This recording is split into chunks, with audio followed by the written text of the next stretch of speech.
we are just going to Queenborough for the evening. Yeah. So it's very flat. Stuart's thinking, just go to Eastbourne, because that's only 20 hours and 100 miles, so we could just do that in one go. We've got some beers, so...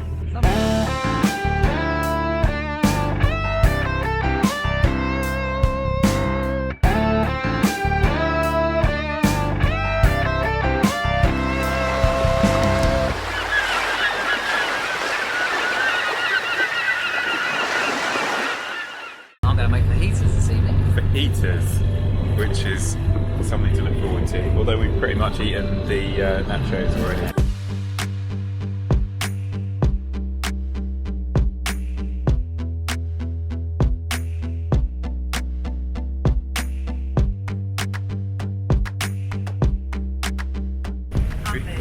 We've just seen an unlit jet skier go by, which is quite mad. He was too quick for me to even film it. Stuart's going, it was a lady driving it. Not sure that's relevant.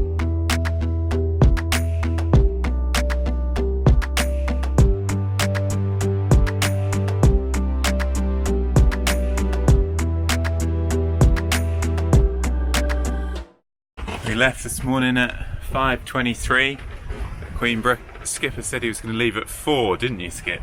I was up at 4, so he wasn't up, so I went back to bed.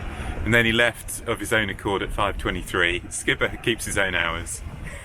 Got the wind pretty much on our beam, slightly on our quarter actually. Feels like about force 4, which is what was predicted, so that probably feels about 14 knots.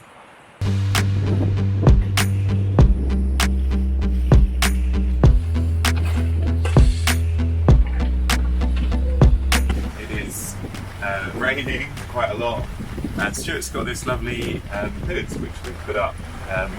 We put the main away, we're just under Genoa because we've got the wind pretty much dead behind us, so it's a bit wallowy.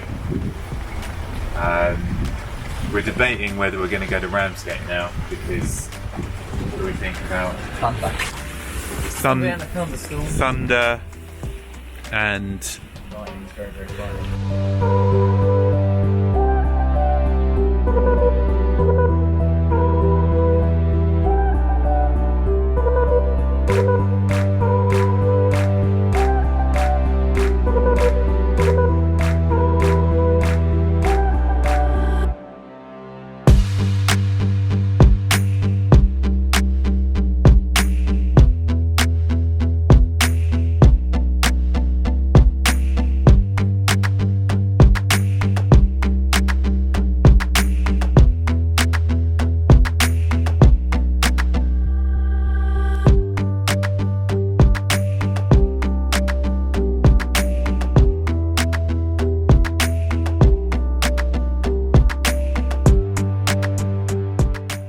So Stuart, it's time for a boat beer review. Boat beer reviews! Today's boat beer review, Sharp's Atlantic Pale Ale, which we just had a sausage roll. How is it, Stu? Very tasty. Very similar to the Shipyard, but it's a bit more tropical and refreshing. Tropical and refreshing is basically what it says on the label, so imaginative description coming out of your brain there. There's always something with boats, and Stuart's doing his post-engine checks, and in the process has found that there's a bit of a leak of something underneath the engine, and we've established fairly quickly that what that stuff is spent diesel, and has pooled at the bottom of Stuart's engine. We've already filled up this bottle, and now I've got the pleasure of filling up this bottle. This fuel filter here, this little guy, he's seeping, so possibly cross-threaded.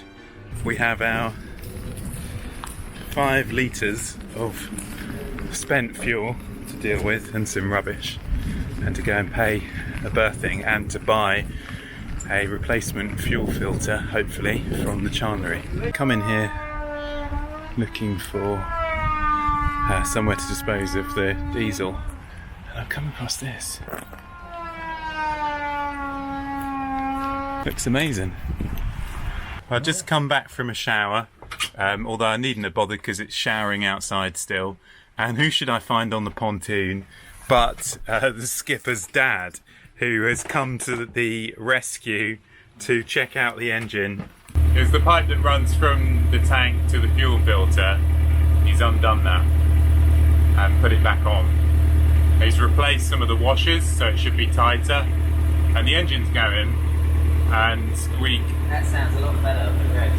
we can see now whether it's still leaking. So Alec, you fixed the engine and you're rewarded with a beer. What beer have you got? Shipyard. Turn it around the other way. Shipyard. Shipyard. IPA. Yeah. So what do you think of it? Have you tried it? I just like to say something. Give it a go. It's wet. It's wet. How did you fix the engine? How did I fix it? Yeah. With a spanner. I think I'd enjoy it more if we hadn't been up since 5 o'clock this morning. What do you think of the music? Now.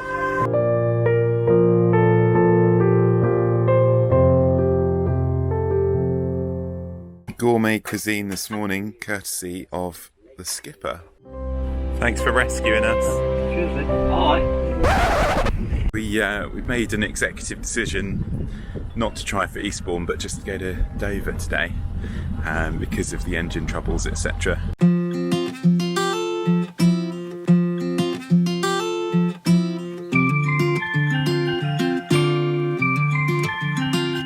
Time for a little bit of lunch, and we've got the sailor's version of a ploughman's, made in Betty's rather substantial galley.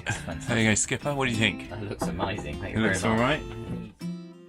I'm quite happy with Navionics, and I use it for pretty much all my navigation. I've got a Raymarine GPS unit on summer, which I can sync with my Navionics, and I can plan a route on the app and it will just sync up and it's great.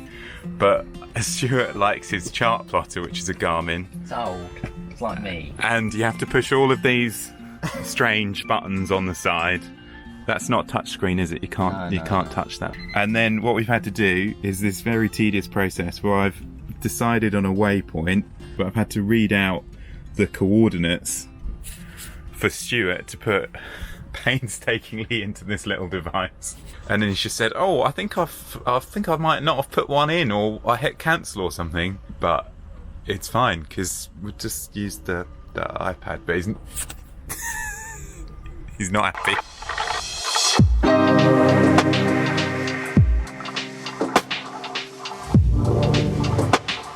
We found that there's a waypoint missing.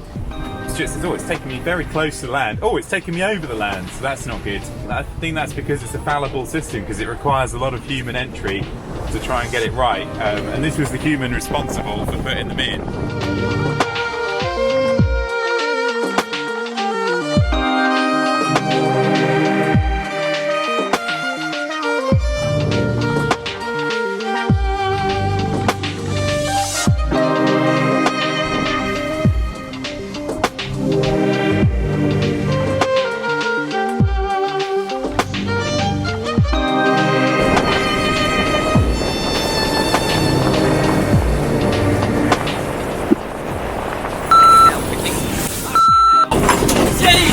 It hasn't got any stronger, has it? You know, as the engine just come out of the water.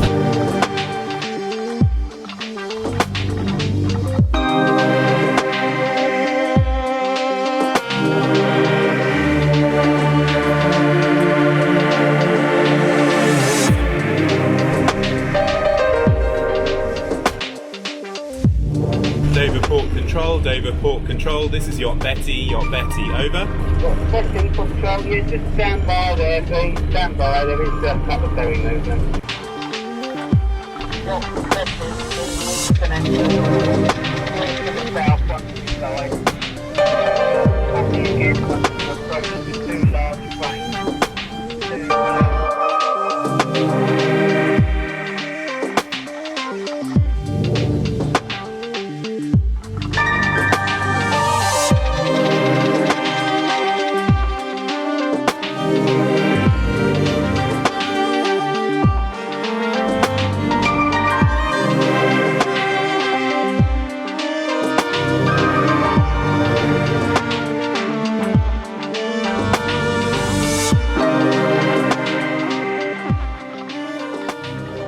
So we've made it in and we're moored safely, and Stuart is a happy man. Why are you a happy man? Because we did it. We did it, but also you just checked the engine, haven't yeah, you? the engine's good. Now we've got to go and pay. He's complaining about where I put the fender. That's playing an important role. What's it doing there then?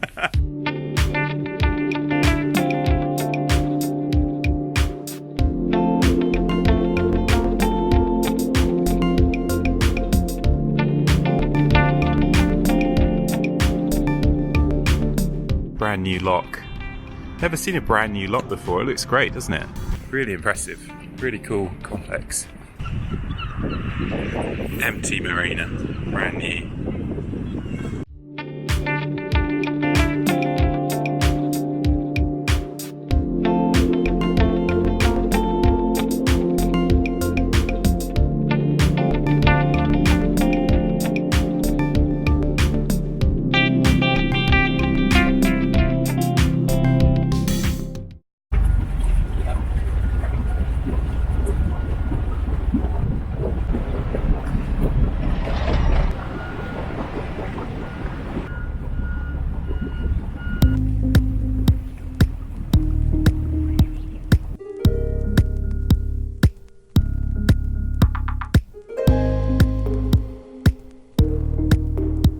Just called port control, having got to the lighthouse, which is over there behind us.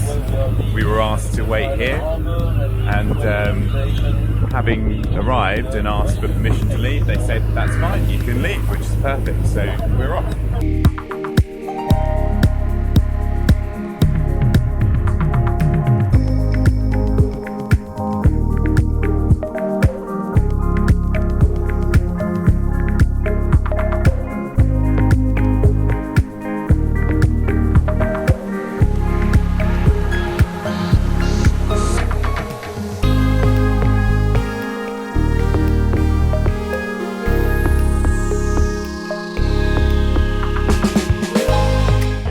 It is to sail past the White Cliffs, and I was saying to Stuart, not everybody gets to do that.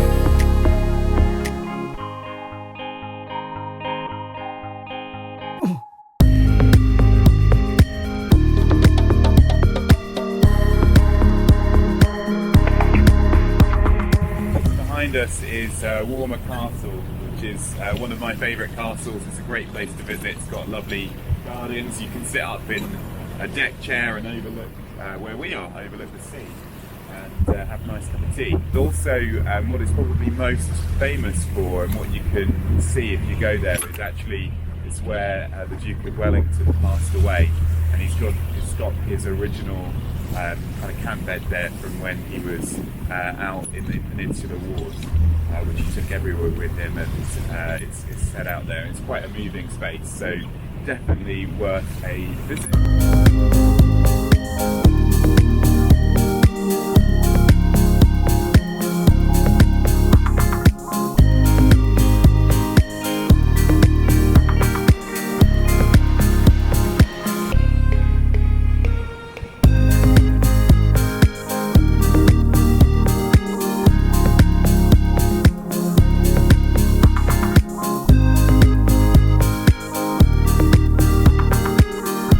He's mad.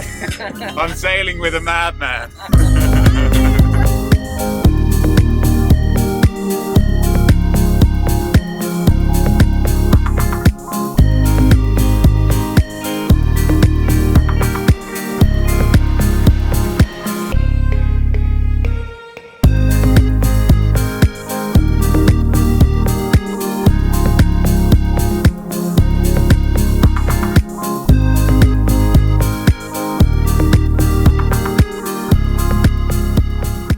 Really trying to do is make sure that we get to the mouth of the Medway at the time the tide is turning, so the tide is sweeping us into the Medway, and then there's plenty of water when we get to Gillingham, so we can get through the lock.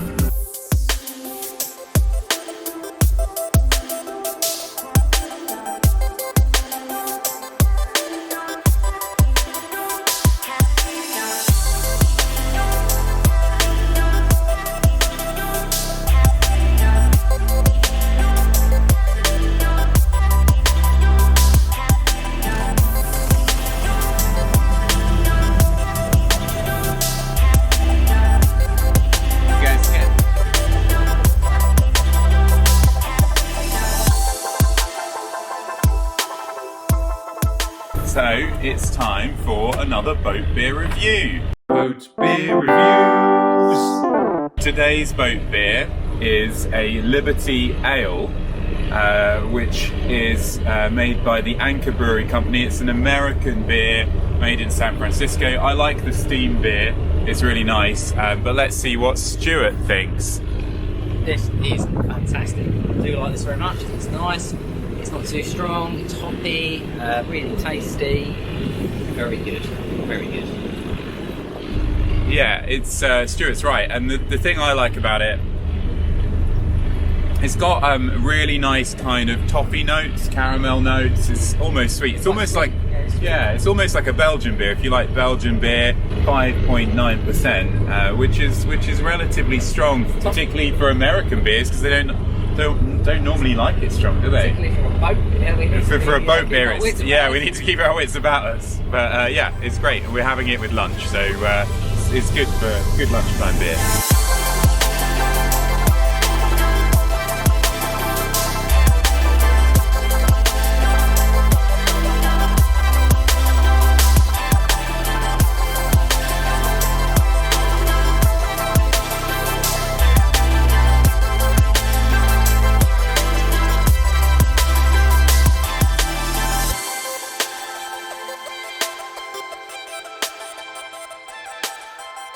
Stuart isn't very happy with me at the moment because I was sailing and I was trying to examine our course, and I fiddled about with some buttons on his little Garmin, which he loves, as we've established, and it went a bit wrong. Ricky thought it was touch screen, so he starts touching it and touching buttons, and he broke it.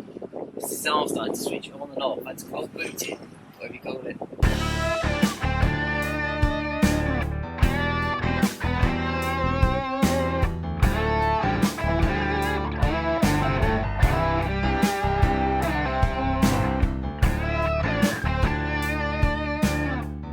The Isle of Sheppey Yacht Club over there have webcams, so we've just been having a laugh to see if we could see ourselves on the webcam as we come past, and we have.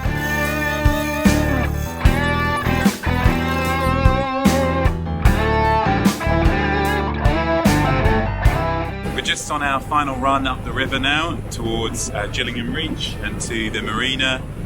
We've had a really good run. It's taken us 10 hours 40, an average of 5 knots, which has been pretty good as we've been sailing most of the way, and we had a foul tide for quite a long period, but it was necessary in order to arrive here at the turn of the tide to be swept into the Medway and make sure there was sufficient water for when we go into the lock.